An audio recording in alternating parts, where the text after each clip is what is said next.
Ya, aku cuma mau ngasih tahu aja. Aku minta maaf kalau misalkan di video kali ini pencahayaannya itu kayak berubah-ubah gitu. Soalnya aku cuma ngandelin natural light dari sinar matahari doang. Belum kebeli lighting. Ya, lanjut. Di dua video yang sebelumnya, aku sudah membahas tentang macam-macam jenis kamera digital serta macam-macam jenis lensa kamera. Dan di video kali ini, aku akan membahas tentang sejarah dan perkembangan kamera hingga saat ini. Mungkin agak kebalik gitu kan? Harusnya aku bahas sejarah sama perkembangannya ini di awal, bukan di akhir. Tapi ya sih, emang kebalik.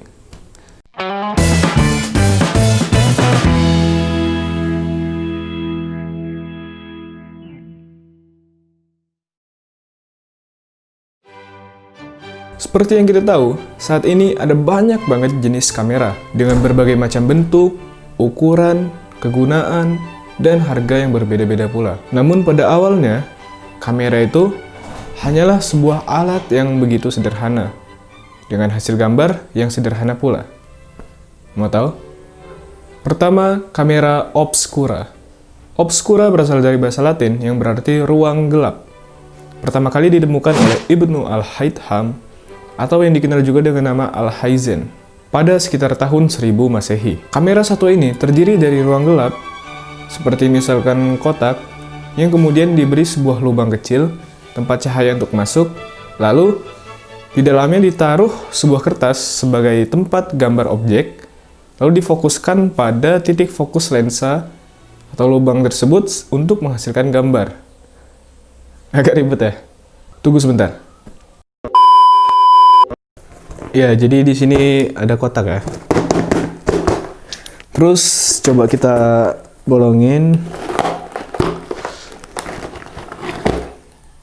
Ya, ada bolong ya. Oke, terus kita masukin kertas ke dalamnya.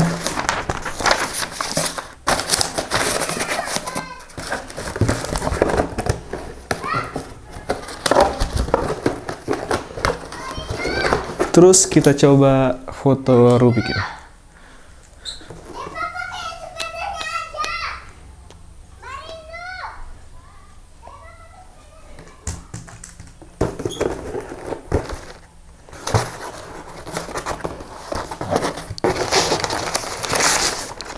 Wih. Jadi guys. Parah jadi.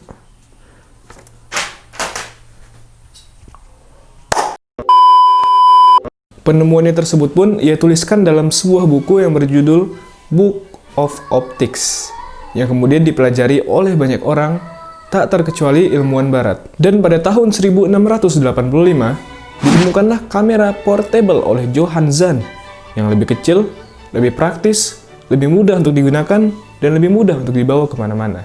Pada tahun 1826, Joseph Nicephore Niepce menangkap gambar dari bayangan yang dihasilkan kameranya, berupa gambaran kabur atap-atap rumah pada sebuah lempengan campuran timah yang dipekakan. Dan foto ini menjadi foto tertua yang ada di dunia. Pada tahun 1837, ia bersama dengan Louis Daguerre menemukan sebuah konsep fotografi yang lebih praktis yang disebut daguerreotype.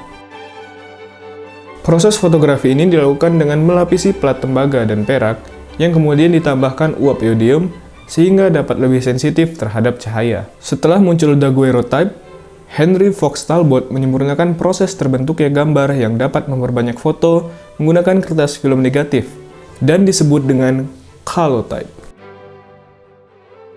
Kemudian pada tahun 1851, ditemukanlah proses fotografi baru oleh Frederick Scott Archer yang dia sebut sebagai proses collodion.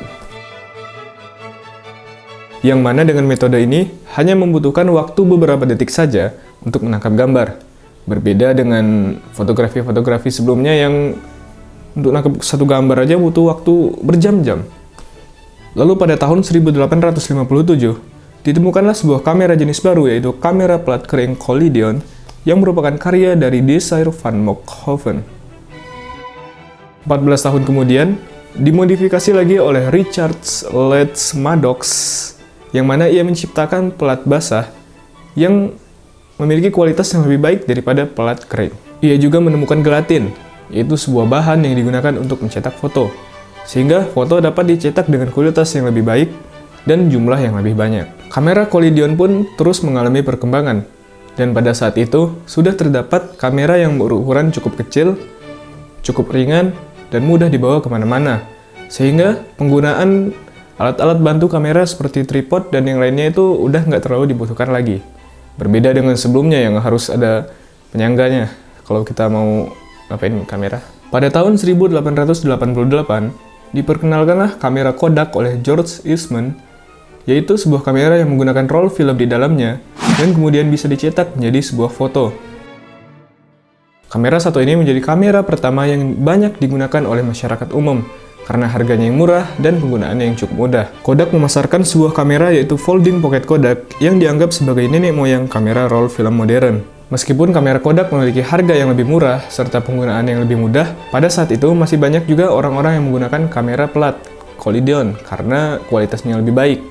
Ya wajar sih, harganya juga lebih mahal. Lalu selanjutnya ada kamera compact atau kamera saku. Pada tahun 1913, Oscar Barnack membuat sebuah prototipe kamera 35 mm yang disebut UR Leica. Namun perkembangannya sempat tertunda karena adanya Perang Dunia I. Setelah 10 tahun kemudian, akhirnya kamera satu ini mulai dijual ke masyarakat umum dan mendapatkan respon yang begitu baik. Kamera satu ini pun menjadi standar bagi para jurnalis pada saat itu, karena ukurannya yang kecil dan mudah untuk digunakan. Pada saat itu juga muncul sebuah perusahaan pembuat kamera lainnya, yaitu Canon, yang seperti kita tahu pada saat ini masih memproduksi dan menginovasi kamera. Kamera pertama yang memiliki refleks praktis yang dibuat oleh Franke dan Heidecke, Rolleiflex, yang disebut TLR atau Twin Lens Reflex, akhirnya diperkenalkan pada tahun 1928. Kamera satu ini dilengkapi dengan dua buah lensa objektif yang memiliki focal length yang sama. Lensa yang satu berguna untuk menangkap gambar, dan lensa yang satunya lagi untuk menangkap bayangan. Pada tahun 1933, sebagai perkembangan lebih lanjut, diperkenalkanlah kamera SLR atau Single Lens Reflex, yang mana pada kamera satu ini hanya menggunakan satu buah lensa yang sudah dikombinasikan dengan sensor gambar digital, yang dipelopori pertama kali dengan kemunculan kamera IHG Exacta yang menggunakan 127 roll film.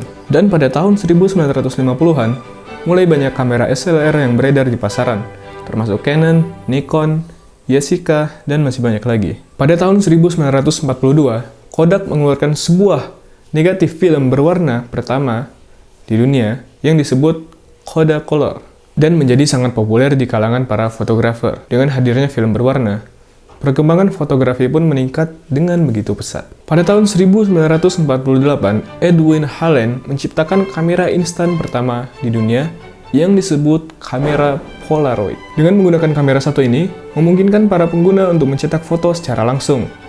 Ya, kalian pasti pernah lihatlah kamera satu ini, entah itu di tempat wisata ataupun di film.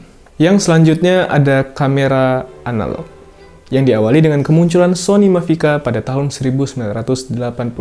Kamera satu ini mencetak sinyal piksel secara terus-menerus sebagai mesin rekaman video, dan masih menggunakan film sebagai media penyimpanannya. Dan akhirnya kita masuk ke era kamera digital, yaitu kamera yang paling banyak digunakan pada saat ini. Berbeda dengan kamera analog, kamera digital sudah tidak menggunakan film sebagai media penyimpanannya, melainkan menggunakan data digital seperti pada memory card. Kamera digital pertama kali dikembangkan oleh Fuji pada tahun 1988 yang menggunakan memory card 16 MB untuk menyimpan data. Kamera digital pun terus mengalami perkembangan hingga saat ini, dengan berbagai macam bentuk, ukuran, kegunaan, jenis, dan lensa yang beragam pula. Seperti yang sudah aku bahas di 2 videoku sebelumnya. Apakah di masa depan nanti akan muncul sebuah kamera jenis baru lagi? Mungkin aja. Itulah dia sejarah dan perkembangan kamera hingga saat ini. Seperti biasa, kalau misalkan ada yang salah atau kurang tepat dalam penjelasanku kali ini, kalian bisa tambahkan, kalian bisa koreksi di kolom komentar di bawah. Terima kasih karena telah menonton video ini. Sampai jumpa di video berikutnya.